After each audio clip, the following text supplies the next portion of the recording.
Hem de tindre en compte que una part de l'educació consisteix a ensenyar com és el món que ens envolta. Això està molt bé i és necessari, no? Però no és suficient perquè l'aprenentatge siga complet,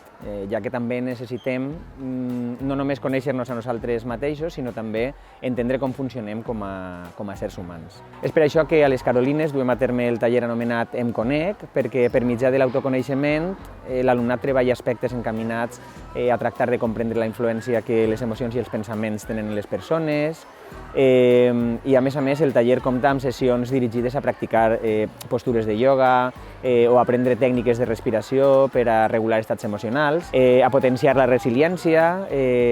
o també a proporcionar eines que ajuden a elaborar els processos de dol, no? En aquest sentit, cal dir que abordem de manera totalment natural i normalitzada el fenomen de la mort, o també duem a terme sessions com la que veurem a continuació, tan encaminades a prendre consciència sobre quines són les nostres arrels familiars.